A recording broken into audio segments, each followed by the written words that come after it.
You are listening to One More Go, the video game show that misses the Saturday morning crapshoot. I'm Matt Dillon, and joining me once again is Mr. Richard Cobbett, who has actually managed to get some sleep on a Friday night for the last few months. This is wonderful. Hello! Yeah, what were we saying in the previous episode about tagging people in, content creators in?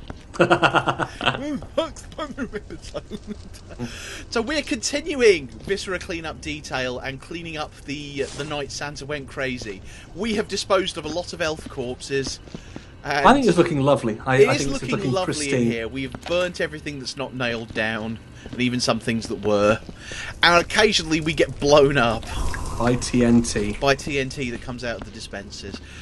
So we've been having a chat about various things, and it's been rather interesting.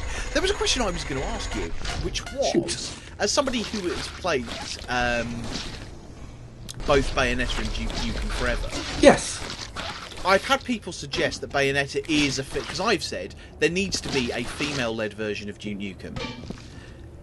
Because if you gender flip something that brazenly sexist, it serves to highlight for even blinkered people just how sexist it is. Because all of a sudden, you've got men running around, men that exist only as objects wearing small leather posing pouches, and everyone suddenly crosses their legs and feels a bit uncomfortable. And I've heard people suggest, and I don't think it's true from the outside looking in, that Bayonetta is a female-led kind of version of the same thing. So, no. I'd say that Bayonetta is actually more respectful of both sides than something like Duke Nukem Forever is ever going to be. Because generally Bayonetta, the men are a bit crap at worst. But it's not like a general men are rubbish thing.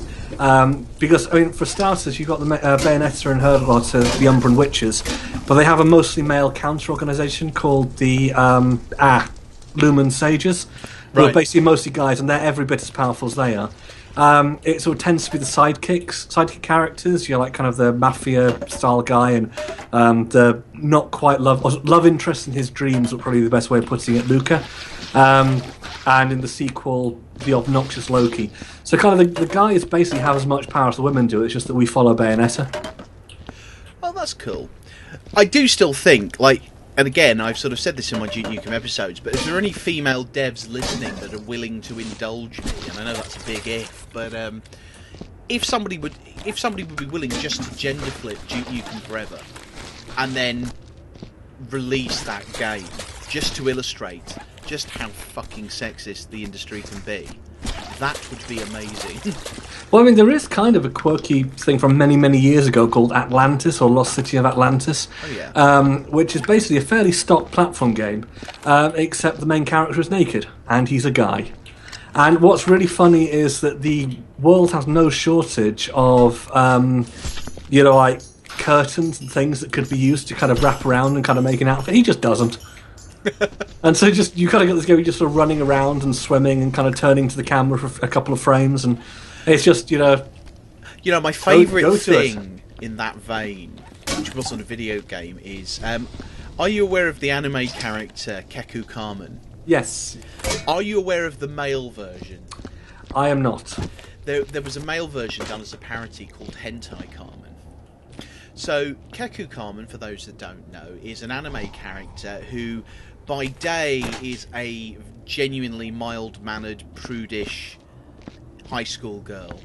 But when she activates her magic powers, she becomes a hyper-sexed and naked apart from a mask superheroine called Keku Carmen.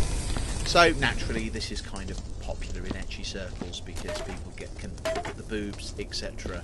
They've made an anime version there, I think it was a manga first and so on. Well, there is also an all-male parody called Hentai Carmen, who is likewise completely naked apart from a mask, except it's not a mask, it's a pair of women's pants that he wears over his head. Because the character is a perverted panty sniffer. So, he's not aware, I think at least at first, that he has magic powers, but he puts a pair of pants over his head and suddenly becomes Hentai Carmen. As I understand it's like Banana Man, except slightly more interesting. Yeah.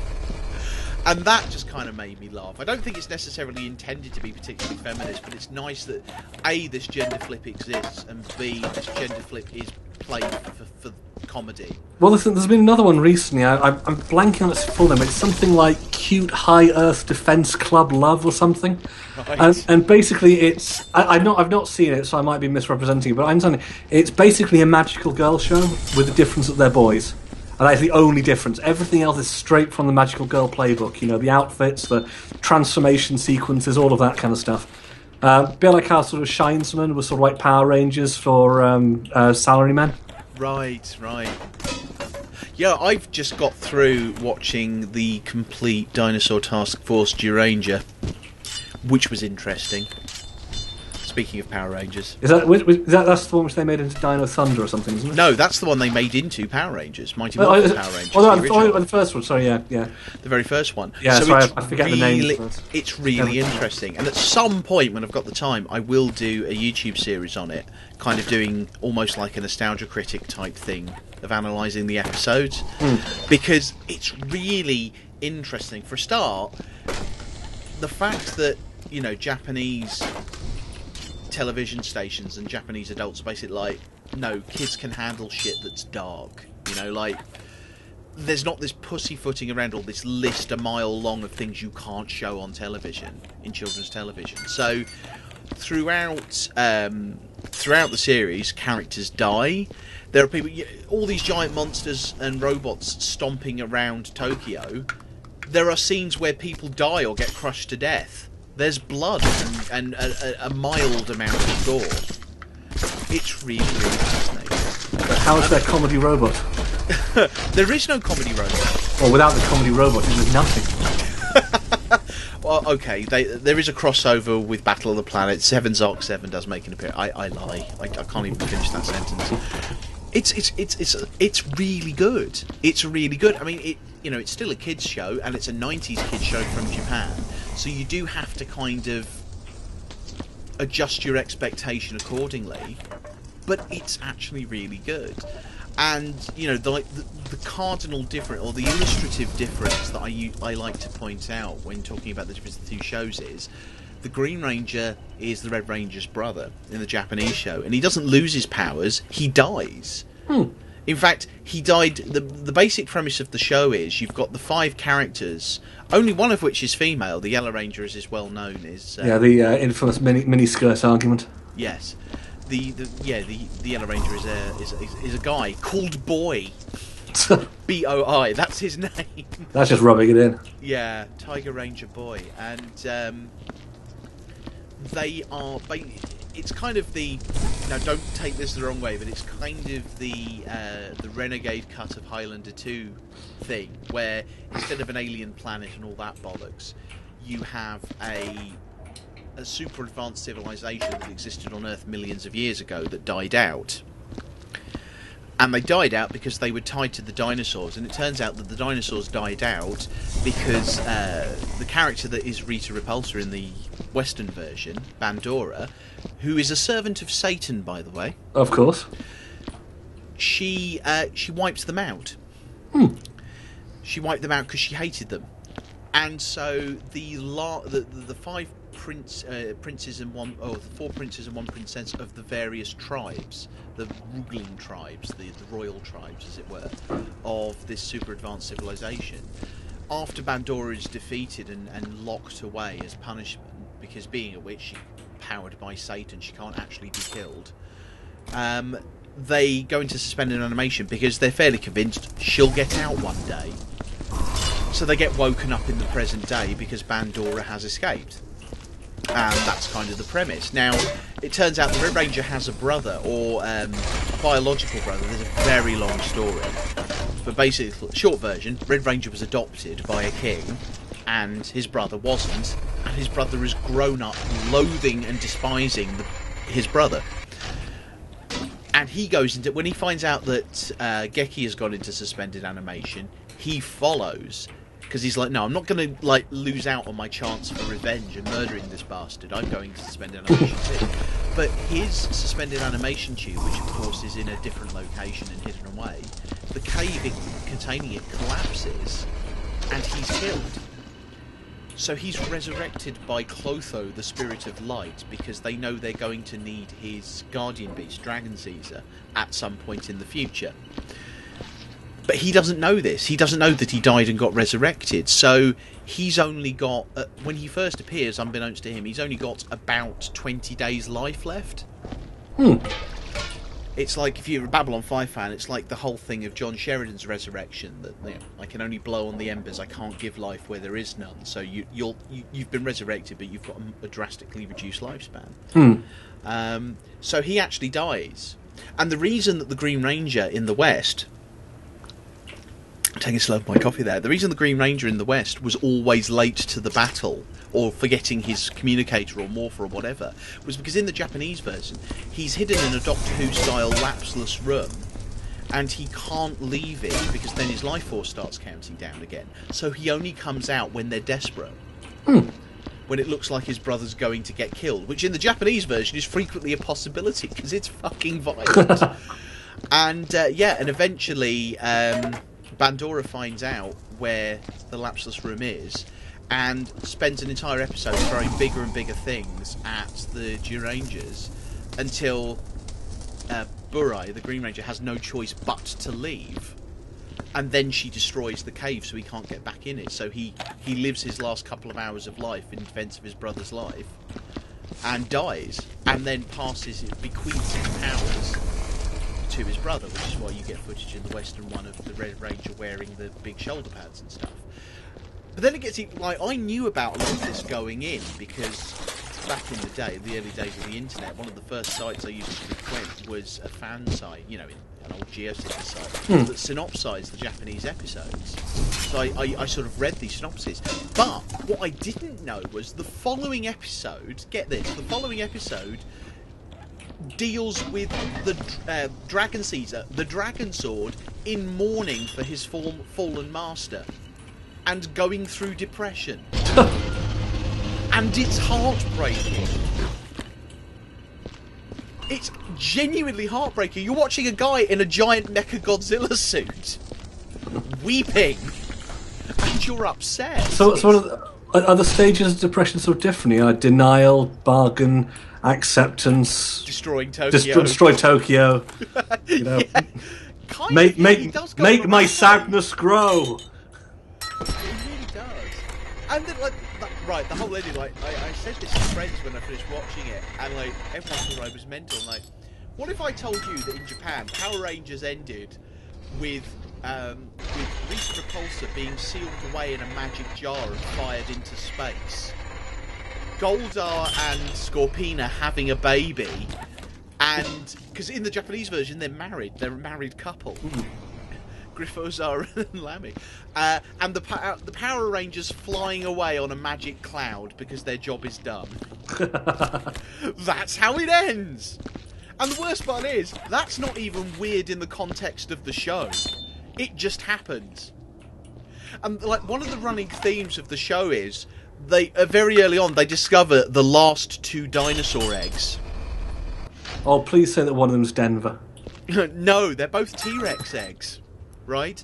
And the whole thing, the Durangers are like, oh, we must guard against the eggs because they will hatch in X number of days. Of course, they keep going missing. They're nicked, rescued, nicked again, and so on and so forth, because Bandora wants to destroy them. But they keep going on about, oh, if we don't guard these eggs, the dinosaurs will never return. I'm like, you've already said the Tyrannosaurus Rex is. Are you fucking mental? This isn't a good thing.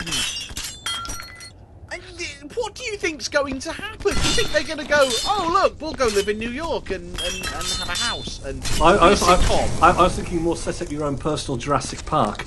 We've only got 2 exhibits, but they're pretty good.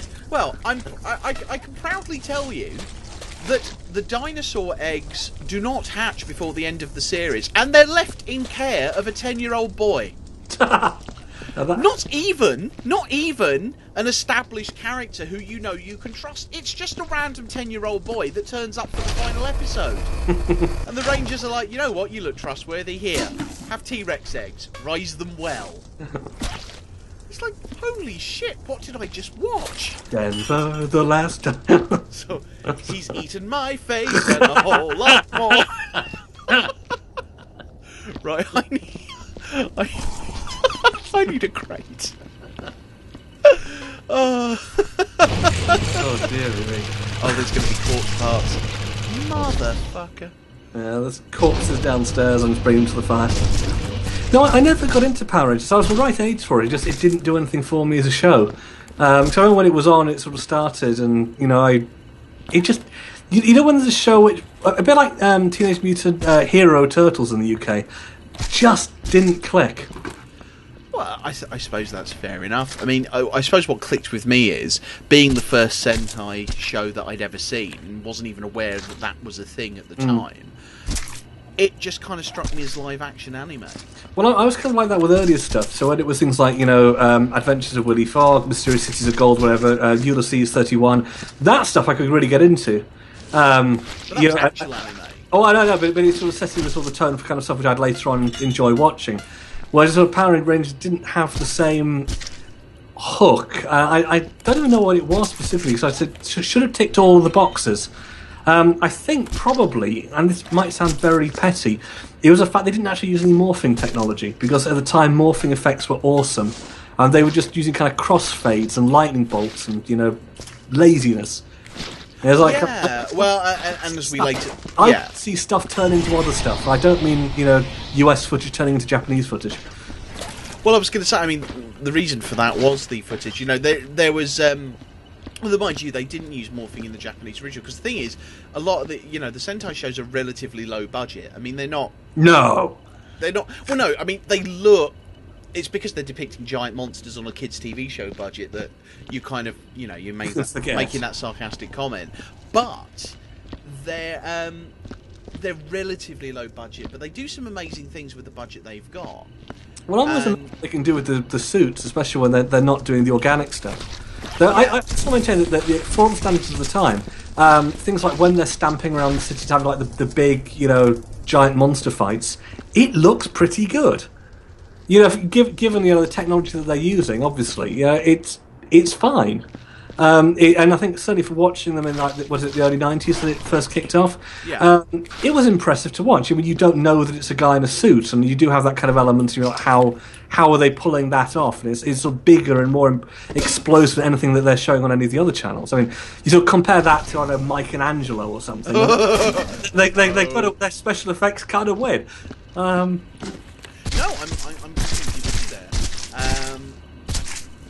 But I mean, they had obviously it's because they had the Japanese footage. What's really interesting, and I didn't know this until relatively recently, was that originally Power Rangers was going to end, and it was going to end in a similar manner to the Japanese original. They just overdubbed the footage, but without the magic cloud or Rita Repulsa being sealed in a jar. She'd just be defeated and put back in prison or whatever. But it became stupidly popular, so it got extended, as often happens in the US, of course.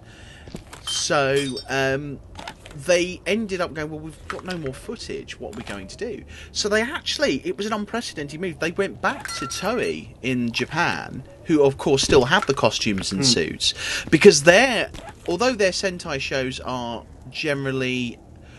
Sorry, I've just found a letter to Santa. Oh yeah, there's loads of them kind of in his little room. What's it? Arachnobot. This is with a heavy heart and dwindling pocket. We regret to inform you that you are being sued in the amount of $250,000. The claims are as follows: destruction of property, damages, emotional suffering, public disturbance, and something that my hand is covering.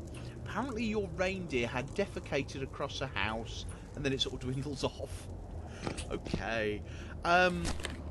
Yeah, they went back to Toei in Japan because they keep this because they're generally one continuity, even though the shows are a bit like Final Fantasy games in that they all kind of are a story from start to finish.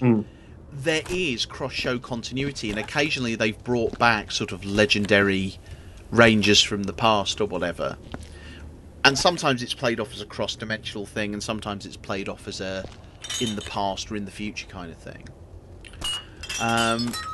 But either way, they keep all the suits, so they actually paid Toei to shoot a bunch more generic footage with the original actors in the original suits, including the actress that played Bandora. And this was only, I think, 2 years. I think they adapted it a year after. So Power Rangers premiered and was adapted a year after the Ranger actually finished in Japan, they'd already moved on to the next show, which I think was Die Ranger or O Ranger, and they later used that footage anyway. That was the footage they used later on with the White Ranger and stuff. And they went back and said, "Can you shoot us some more footage?" So they did. So you could actually tell as well, because, and I remember even as a kid going, "Hang on a minute," like. I thought I could tell, because even as a kid I could tell, I knew that it was blatant Japanese footage, you know? Oh, it has a very specific look to it, yeah. Yes, exactly. You sort of go from the American quality footage to Japanese quality footage. Well, all of a sudden, you had footage with, in particular, the two human actors that were retained, so the ones playing Lammy or Scorpina and Bandora or Rita. That's going to go bang.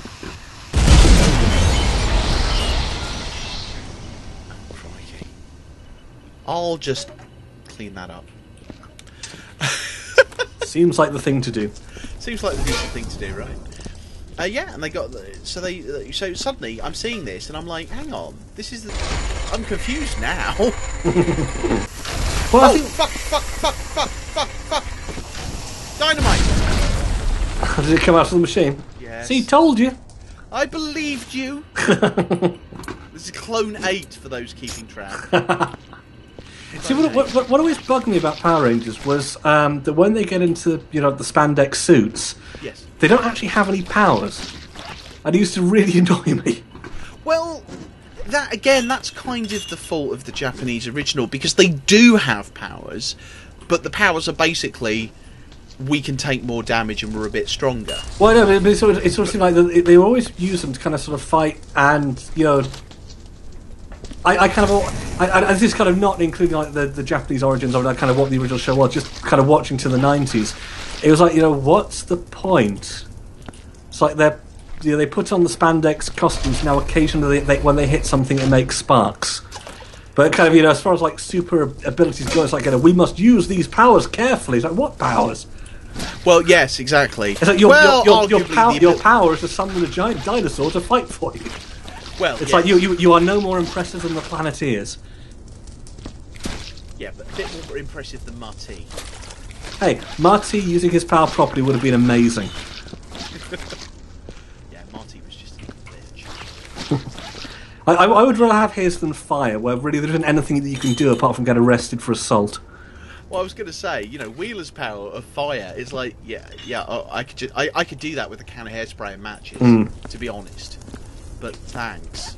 No, I think of all of them, either wind or water is the best of the sort of standard powers. And if you're willing to use it for brainwashing purposes, then heart is amazing and it'd be very, very useful. And also have amazing deniability. Heart is basically the Care Bear stare. Hey, and that has destroyed armies. No, it is a weaponised Care Bear stare. Well, there is that one episode. I think there's an episode of Counterplay where they go into the future where they've kind of all broken up and gone dark, and there is that one where sort of Marty's sort of using it for brainwashing and sort of just taking over people's minds with it, and it just was said that he was just sort of too nice to do that before. No, not the Mind Pro. I never saw that. Mind you, in these YouTube days, we just have to wait for some edgy filmmaker to make a dark version. That has definitely been done. It must have been at some point. Well, like Family Guy have done Captain Planet parodies. The other one, Robot Chicken, have done Captain Planet parodies. My friends and I used to have a running gag about Captain Planet, which is, hang on, Earth, Fire, Wind, Water, Heart. By your powers combined, you're a brick. That's what you are. Well, he pretty much is. I mean, he's Superman. He's a flying brick. I was always most amused by the fact, but just by the sheer hypocrisy of the show on every single front. Right. Well, just the basic thing. It's where they make all this. Well, Captain Planet was still done on cells, wasn't it? It wasn't computer animated. No, it was definitely cell animation. Yeah, absolutely. Cells are about the most appalling environmental hazard in the entertainment business. To the point that I think it was ADV Films when they first moved to Japan. Yeah. They were basically given the offer, said, "Look, we've actually got all of these old anime cells if you want them." And so, of course, they said, yes, yeah, we'll use those, we'll give them away as prizes or whatever. Then they found out that basically they had an entire room just full of these crates. And they said, well, we don't actually want all of these, but they can't get rid of them because they're such an environmental hazard. And because you can't burn them, you can't throw them away, they don't decompose. Yeah, they're basically sheets of plastic. Yeah, they're a huge problem, but they're toxic as well. I think if you burn them, they do things. And so it's like you have like Captain Planet. So fossil fuels are bad. Oh dear. What are you doing with your old supplies there, guys? And all of Ted Turner's other businesses. I'm sure that all of them are entirely lovely. Fun fact. My friend, he used to work for ADV Films, and in fact did so in the UK. He pretty much was ADV Films' marketing wing in the UK. So it's his job to call every second video Secrets and Lies? Yes. Well, no. Most of the time, those were just rebranded US stuff. So, but he was in quite a bit with the Texan crowd because that's who he was working for. That was head office. And he was there when it went. I found out AD Films was going under before most other people did because I suddenly got an email from you. And since AD Films pretty much no longer happened. I have no idea. Molotov cocktail, maybe? No, I just put a bucket in there. Huh. I have no idea. I just put in a broken bottle which had nothing in it. Oh, I wonder if that was a part of the Molotov cocktail. And it just kept the properties. Oh, how weird! I found out before a lot of people did because and it wasn't even in so many words. I just suddenly got an email out of the blue from Hugh going, "Are there any titles in our catalogue that you'd like?" And I'm like, "Well, yes, but I don't really have a lot of money at the moment." He's like, "Oh, don't worry about that." And I was like, "Right, okay." I said, "Really? There's no limit?" He's like, "Yeah, no. There's no limit." Geek Planet, he's like, "No, just tell me what you want." So I went through their catalogue and pretty much ticked one of everything that I didn't already have. And then, without a word, he just went, "Okay, thanks." And then, about a week later, I get carded by the post office. So I go down to the post office, and there is every jiffy bag in the world. Oh, jeez. What's the word? Elastic banded together in a big ball. I'm not even joking. A big ball. And it turns out that the way as you later tell me, they've been told, pulling out and blah blah blah, and we've got to get shut of all this stuff. But we don't. We're basically going to liquidate the stock and get the auditors and stuff in.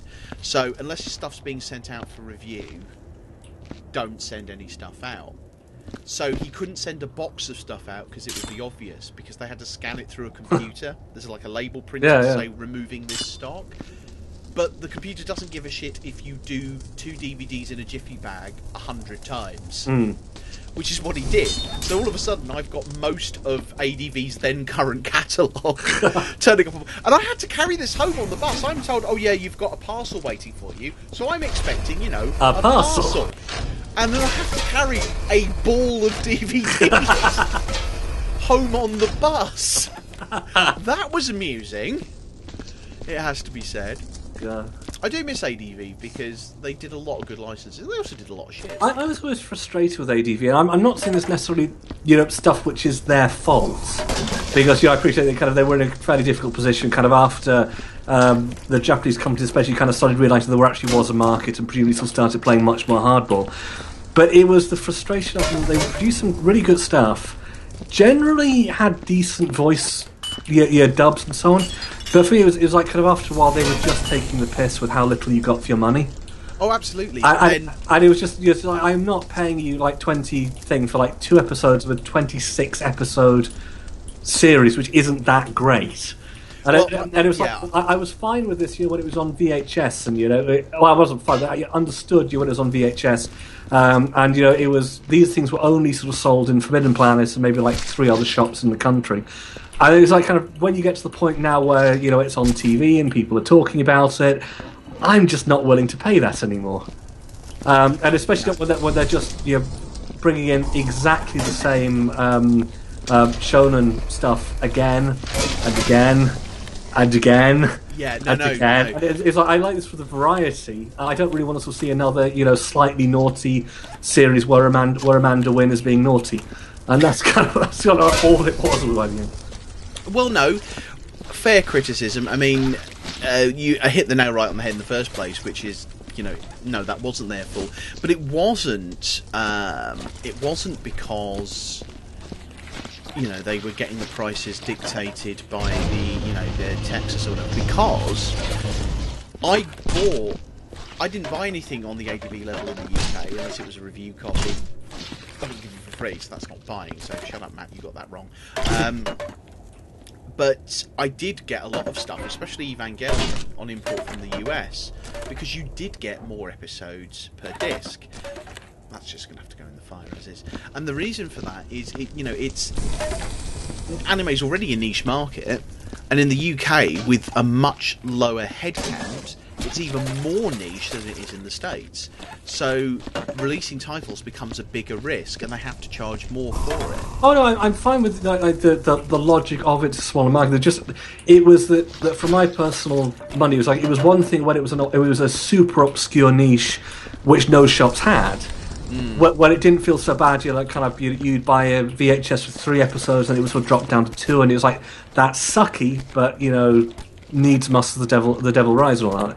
It was like by the end of when things like manga was a recognised name, when things were appearing on television, when people kind of devoting lots of time to things like Ghibli and Miyazaki and with the big Disney releases, they just got to the point where whether or not it actually is taking the piss, it felt like it was taking the piss.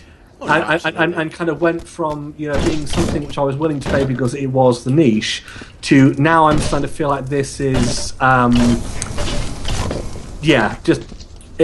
like it would be one thing if it was a great show, but it was like every show is going to be, well, I'll get the 3 episodes or 4 episodes to start with, and then it's going to drop down to 2. It will probably mostly be filler because I know how the anime series cycle works. You start off, the first few episodes are usually kind of really tight, then they kind of go incredibly floppy, and then they change the entire plot for the last 6 episodes when all the humour goes out of it, and it just got to the point where this isn't worth 20 quid. And so it went down to, well, I'm only going to buy things which is a bit more contained, the OVAs or stuff like Read or Die and things like that, where it's 3 episodes but you're done. Yeah. Rather than 26 episodes of mildly naughty, vaguely kind of colourful junk, and it generally was going to be junk by that point. Yeah, I mean, I suppose it depends on the series. You look at stuff like Evangelion, and apart from arguably episodes 25 and 26, which I actually had no great issue with. I really didn't. I thought it was a very the interesting thing about Evangelion, of course, is when you find out that Hideki Anno suffered from depression and was basically making an anime series that was how he felt about life, which is why Evangelion ends up so introspective and just so full of despair. And also ran out of money. Well, it did run out of money, yes, you're absolutely right. But actually it kind of works for the theme. I think it works if you know the end of Evangelion is around, so you can actually get the actual ending. Because nobody had the license, and it was actually a good few years before manga in the end. ADV, now this is actually very interesting as well, because he was working for ADV at the time, and therefore I got to hear a lot of the behind-the-scenes stuff. And without sort of revealing too many of the secrets, because they're not my stories to tell, I do know that I can say that there was a massive bidding war going on for the rights of End of Evangelion. And Death and Rebirth, obviously, because manga ended up getting the rights to both. Well, at least they kept the same cast, which I always appreciated. Yes, well, this is the thing, because manga were well aware of how profitable Evangelion had been for ADV, or at least relatively speaking, and they were losing their sort of vice-like grip on the niche, especially here in the UK.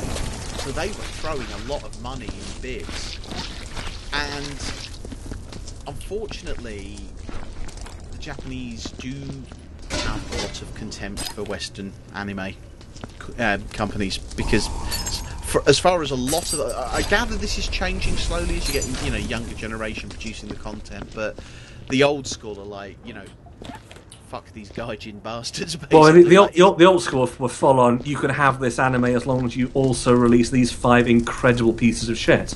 And it's very well known now that kind of that was the deal. It's like you can have our good show, but you also have to, do, I don't know, whatever. Have this filler bullshit, yeah. I know, absolutely.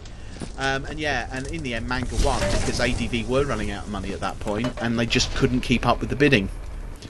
So, they lost, and then manga put it out. And yes, manga then made the approach, because a lot of the voice cast of ADV shows are under contract to ADV. So there was a lot of negotiation going on. But yes, it is really good. But what annoyed me was the pronunciation of things like Ava changed with the manga dubbing script, even though it was the same actors, because that's how they were told to pronounce it. So all of a sudden you've got Alison Keith pronouncing Ava as Evers. Yeah. We need to get you to your Ever. Yeah. Really? Okay. Quickly before the Avatar gets here. Yeah. The Angels. Quickly before Angel gets here. I don't know whether I was going for Spanish or London. My good dear friend, there is an Angel. Fucking hell, if Londo had bonded with an Ava, we'd have been in trouble. But it would be a fantastic... Now that's the YouTube clip, Morden kind of comes up, what do you want? Snap cut, Londo and Ava. Shit. Didn't see this coming. No, I've got better than that. Londo and Jakar piloting a Jaeger. Because you can bet they'd be drift compatible. Sorry? What if they have the dance sequence? Yes, absolutely. They have to have that. But that would be a thing of beauty. No, I always find it was frustrating because for me, so manga basically produced pretty much nothing but shit for years, and then kind of released nothing. But that's right, yeah. Yeah. But then at the last minute, kind of came up with started to kind of come up with sort of decent releasing. So I loved Read or Die, and then obviously I think ADV got the TV series for that, and so bounced back to them for that. But it was just I was starting to lose track, who had what, and who was doing what, and especially when you had a few more companies in the US getting involved and sort of just doing direct releases, like Mononoke or whatever coming via Disney instead, and Optimum, I think. Or Optimum got a lot of the Miyazaki stuff early on. Well, wasn't there 4 different versions of Cagliostro by the end? Yes, something like that. All of them pretty much terrible, but I know that. I had the Streamline one first, where they just called him Wolf, and then they had the manga one. Where I think is that the Lupin one, or is that someone else's? I know there's at least 3. Yeah. Now you're taxing my memory. It is going. I can't remember. I used to know this. Because I didn't hate the Streamline dub, but it wasn't. It was all right. Attitudes in terms of how dubs should be produced changed a lot, and also changed depending on which company, of course, was providing it. Funimation did some good stuff. I mean, their work on Full Metal Alchemist was amazing. Yeah, Funimation seems to get a bad rap. Whenever I think they get a bad rap for the same reason that you were sort of talking about ADV in terms of how they price and release. But in terms of their dub I was thinking actual dubs. I heard a lot of people kind of being very dismissive about Funimation dubs until relatively recently. I think the first time I saw people actually going positive about a Funimation dub was obviously the Full Metal Alchemist. I think there's also a woman called Fujiko Min where a lot of people are getting really excited. And all right, okay. But I just didn't remember hearing in the past people liking Funimation. It was sort of generally, oh god, it's Funimation. I remember vaguely. I remember something about there being a rejig at Funimation, so they got a new ADR or something, and then all of a sudden, people were more appreciative of their efforts. But I only really became aware of Funimation post FMA, so my personal experiences with their dubs were always very good, very positive.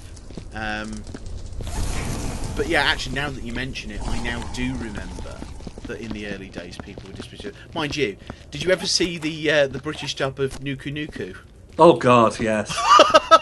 Oh. Do you know the funny thing? Right, funny story about that. So The only reason I saw that, by the way, is because I couldn't not own a DVD called All Purpose Cultural Catgirl Nuku Nuku. It was just, I wanted that just that when people would say, show me something weird, I could just show them the DVD case. It's like, speaking of weird, did you ever see The Ultimate Teacher?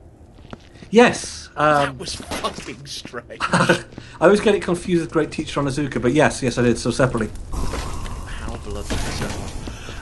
That was my go-to thing for when people saying, show me something weird. Do you want to see some weird anime? Here you go. I bought, probably 13 or 14. I bought All Purpose Cultural Catgirl Nuku Nuku mail order because it was an Animego release, wasn't it? And yes. You could only get it mail order. They were the first people I actually bought. I think the I think my first bought anime, which wasn't one of the films, was their version of Oh My Goddess. So yes, I had the first volume of that. It was very good. I liked it. I liked Oh My Goddess a lot. It's a fairly good. I think my favourite magical girlfriend story now is Chobits. Only because it takes a very dark and sinister turn, and it basically spends half its run going, yes, magical girl and magic computer girl, and isn't she cute? And then it suddenly goes, and these are the real world implications. And you're like, oh. Well, I mean, I think the original Oh My Goddess is way too saccharine. I think, but I think it's the later revisioning, which I think ADV did release of. It was actually much stronger and funnier. Mostly because it has more Mara in it, and everyone loves Mara. But it was kind of a lot closer to kind of the actual attitude, which is a bit simpering, especially when it's Belle Dandy sort of stuff. You're singing songs about the bloody eggs and whatever. I kind of loved it in the later version. The actually played Belle Dandy came back as Hild. Oh really? I think it's Hild. It's only one of the demons. I never got too far into it. Like I say, I had the first VHS volume, and in those days, of course, everything being ridiculously expensive. Oh yeah, ludicrously. Often first volumes of things. Like I think the only thing I collected all the way through was the Guyver. And in retrospect, that was appalling. Yes, it was. No, I had a budget cut in between seasons. No, I mostly had this one because there was one shop. Shortly after I moved to Bath, I was kind of watching a lot more of this stuff. Mostly because I was spending most of my evenings sort of sitting on my own, not really anything to do. So I was kind of burning through a lot of movies, and I sort of ran out of sort of stuff I hadn't seen. And so people were recommending some anime, and so I went and picked some up. And the local shop didn't really have a lot.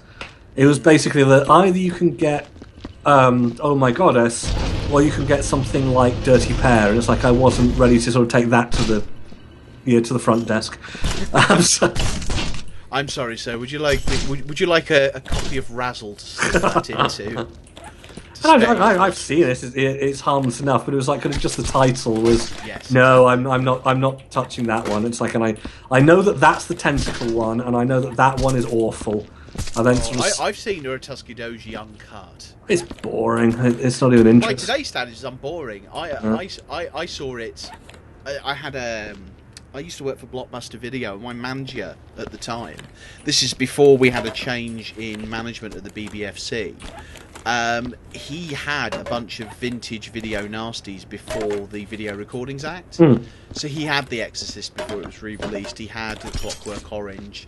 He had Driller Killer and a bunch of that. But he also had, courtesy of some Japanese friends, he had uncut anime. But of course, it was also undubbed and unsubbed. So he's like, you need to see uncut Uratuski Doji. So I was like, all right then. And yeah, it made no fucking sense. I hadn't seen the dub at that point. I have subsequently seen the dub, but I hadn't seen the dub at that point, so I just had to kind of infer what was going on. So just about the point that the kid's chopping off his own cock and replacing it with a demon wang. Truly, this is art. I was like, what the fuck? Animego. I got Nuku Nuku, and of course the dub was fucking appalling. And even age 12 or 13, I thought the dub was fucking appalling. Oh god, I still think my first experience with a truly bad dub was the original Bubblegum Crisis. I've heard worse since, tragically. But as like an introduction, you just cannot get much worse than when Pris finds out about this, she'll be angry, and kind of that kind of level of acting. Well, if we're talking bad dubs, come on, Cyber City Oedo. Yeah, I know. We're not saying you wouldn't know a goddamn vampire if it got up and bit you on the end of your fucking dick. So just fuck off. It's like... Well, it could be worse. It could be something like Angel Cop, but they had to rewrite the whole thing, and it's still shit. Yeah. So it's like, what? So what's this new anime that we've just got the license to? It's about what? Damn you, commie bastards. So I love the plot to Nuku Nuku, but the dubbing was fucking appalling. And I ended up, I think, flogging the video. Like, I went through a kind of, no, I've outgrown it. I later realised this was just because most of the stuff that got released in this country was shit. Yeah. So then, again, Hugh, he let me know, he said, you know that ADV's got the licence to re-release Nuku Nuku? I was like, oh really? He's like, yeah, it's already out in the States. I've got a spare review copy, and obviously it being US, you don't actually need to review it, you just want it. I was like, oh holy shit, yeah. Because I was thinking, finally I get to enjoy the story, I can put the original dub on. Well, it's been redubbed, so it's like ADV's dubs are normally pretty good. Yeah, they're exactly the same every time, but they were usually workable. Yeah, well, it's normally the same cast every time. That's no, that's what I mean. It's like you see the characters, like kind of, I know who's voicing you. Yes, exactly. It's like, oh look, there's the slightly fey, otherworldly character. That'll be Amanda Winn-Lee. Hey, look, it's a character with red hair. Hi, Tiffany Grant. Hello, small child. It must be Kira. It's like it's always the same people. Did you ever read Tiffany Grant's years ago, early internet days, but Tiffany Grant's blog where she's writing in defence of Asgalon Yisoyu? No, I don't think so. Because Asgalon Yisoyu as a character in the West I thought she had a massive fan following, and there are a lot of people that perv on her. Oh yeah. But she was apparently quite reviled, and I found her very sympathetic. I found her sympathetic, especially as the series goes on, and you find out that why she's so fucked up. Because that's the beauty of Evangelion. Everyone is fucked up. Really fucked up. Oh yeah, because totally. Hideaki Anno was fucked up. I always thought that Asuka, she's obnoxious, but I mean she's meant to be. I mean it's not like they aren't aware of it. It always seemed like the problem which people had with Asuka was sort of the self-insertion fan fiction thing. Not that she was, but that when she appears, she is Mary Sue. And kind of she has that whole thing, beating up Shinji for kind of stuff which isn't his fault, being incredibly angry. Like the whole series suddenly starts revolving around her. She goes and moves in with the main characters. It's like, it seems to be that a lot of people kind of taking their hatred of Mary Sue's and putting them on Asuka, and then kind of forgetting that she's broken. That's the whole point. That's why she's acting that she's pretending to be this person who she wants to be, but she's not. And deeply she's afraid. Which then, when the angel mind rapes her and just lays bare everything that she's been trying to lock up, she just goes catatonic. And even before then, I mean, that when she thinks that she's not the best, and she sort of starts, flagging out in the Ava. Yeah, when she can't sync with this anymore, and is like, I didn't really sort of see why people had a huge problem with Asuka. I thought she was fine. I think what's interesting is when they do rebuild of Evangelion, they've got the new one, something. Yes, well, I've watched because they've still not released over here the third one, have they? Because manga were going to, and apparently manga still do have the license. This, of course, is a massive problem when it comes to watching things. I don't know. Yeah. Well, no, I've got the first two on Blu-ray because they've been released in this country. The third one has been out on Blu-ray in Japan, obviously, for years now. Oh, yeah. A couple of years now. Have they actually finished it yet, or is there one more to go? I don't think the fourth movie's released. It was going to be 4, wasn't it? I think so. So the concluding part is going to be part 4. The fourth movie hasn't been released in Japan yet. They're working on it now because they're doing really well, the movies, theatrically. So... But yes, I have to rewatch them actually because I was really impressed with how they do the kind of Elseworlds thing and turn things on their head. Yeah, I love that scene where it's Kaoru's kind of actually sort of started to comment. This has happened before. It's not just a retelling, and you're kind of really playing around with it a bit. Yes, I really like that. So, but yes, I love the fact that changing Asuka's character, that the version of Asuka that's in the rebuild is actually confident and not fucked up. Mm. And that's a nice, refreshing change. She's also not a complete cow. She's actually more funny than anything else. Well, I think that Asuka would probably have had a much better if it hadn't been for that specific introduction. You know, where she kicks Shinji because there's wind. Yes. Well, she slaps him, doesn't Yeah, I thought she kicked him in the face or something. Or was that the other one? No, because he's got the hand mark on his Oh face, yeah, hasn't that's he? right. No, the kicks from when she runs out naked and he sees her, and that's his fault in Rebuild. Yeah, so I was getting my series mixed up. Random acts of violence against Shinji are kind of so common, you get them all blurred up. Holy crap, I think we've cleaned this place. I think this is clean. This is looking lovely. This is looking lovely. People could move in and they never need to know that elves died here. With the possible exception of that wall. Which wall? This Oh, wall. well, the hole in the wall, you mean? Yeah. No, it's a feature. It's a rustic portal. And this is why I couldn't be an estate agent. I use my powers for evil. Right, shall we clock out and see how well we did? I'm just looking to see if there's anything which was... Oh, hang on, there's still some stains here. Use the dildo meter. Wait, there's still some stains on the roof. Is there? We forgot the roof, there's loads of them. There's like a Jackson Pollock painting and a chronic masturbators. How the hell are we supposed to get up there? Oh, we're supposed to walk across the beams. I don't know. I am. This is going to be interesting. You can certainly maybe jump. For my love? I know. If you jump, you can just reach them. I am going to try something else. I'm going to try going upstairs and seeing if I can get onto the beams. Oh no, I can't get up to that one.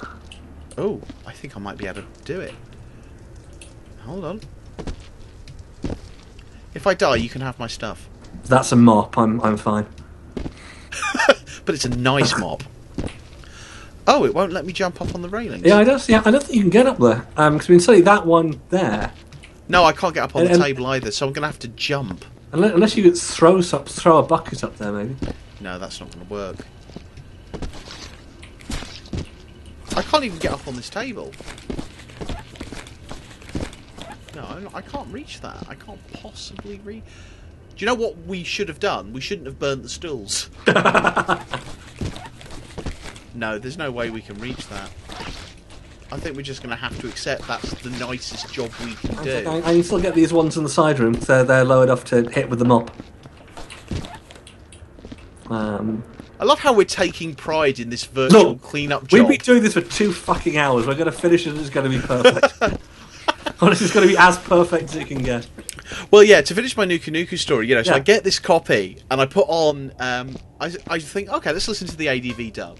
So I stick that on, and it's every bit as awful, high-pitched and twee as the British one. Oh. I was like, really? Like, it's the Die Hard principle. How can the same shit happen to the same anime twice? Right, that's it. This one has the original Japanese dub with subs. That's how I'm watching it. The Japanese dub was worse. Oh, jeez. So it appears that actually Animego and ADV didn't do a bad job dubbing Nuku Nuku. They dubbed it exactly the way it was originally done. They matched the characters beat for beat. So I've given up. I still have my DVD somewhere. It's in the loft. Most of my anime's in the loft. I have a Crate O anime. I had to throw most of mine out while moving house, unfortunately. Along with vast amounts of books and things. There wasn't enough space in the trailer for everything. So, are we done? There's a footprint down here. I'm not letting it pass. So, And it's gone. let's see. That looks pretty good. Just think of those losers who play things like Five Nights at Freddy's on YouTube. Well, like me. Or Yeah. where they could be cleaning up Santa's workshop in May. They could be rectifying the night Santa went crazy. Right. I'm calling time on this. Oh, wait. Look to your right. Oh! Holy poop sticks. We wouldn't want... Do you know, after all this, I bet there's still no scoring system in this. I don't care, but I'm not going to leave a blood... There's a Santa hat there that needs burning. Throw it. Burning. I'm not letting you leave a blood splatter next to the thing which you pulled to say that you've done a full job. That's just adding insult to injury. And this bucket obviously needs to... Oh, is that... Oh, it was a bloody bucket! Oh no, that's a shadow, that's alright. Although there was blood in the fireplace, which I've now rectified. Oh, also putting this bucket into the thing. Alright, is everything being picked up properly? No bucket. Well, there are things behind things that we can't get at. There's like a bauble that's fallen down behind this table. That and Other than that, I don't think there's... That annoys me so much. Can we burn the table? No, we can't. Oh, hang on, there's a blood stain right here. Oh! You've managed to get up on the table. Yeah, I'm just that good. And I've got it, and we've got giblets. Where did they come from? It was behind the table. Son of a bitch. Does this mean I can now get at some of the stuff on the ceiling? No. No, that's not happening. It's too high up. Right. Right. Let's check out and see if there's a score, and if so, what the score is. And it better be amazing. It better be an amazing fucking score. Right. Oh, hands. Please swipe your card and pull the crank. Attention, I just misread that. It says, attention, do not put gum on or around the device. I misread that as something else. And you're all prepared. Right, lock off. You stop working for the day. You abandon the task at hand, shocked by the sad things you have witnessed. This failure has been noted on your record. You fully expect to be left out in the cold without a job just in time for Christmas. What? Oh, there's obviously things we've missed, but that'll be the stuff on the ceiling. Nope, finish the job. Oh, go in shame. There we go. And there's no score. There's no score, it's just kicked us out. I'm not going in shame, I am going in triumph. That was an absolutely perfect clean-up job. You could totally sell that house now. Yeah. I mean, absolutely, it'd be fine. Like, what's the issue? I mean, getting people to view it at the North Pole, that's a bit of an issue.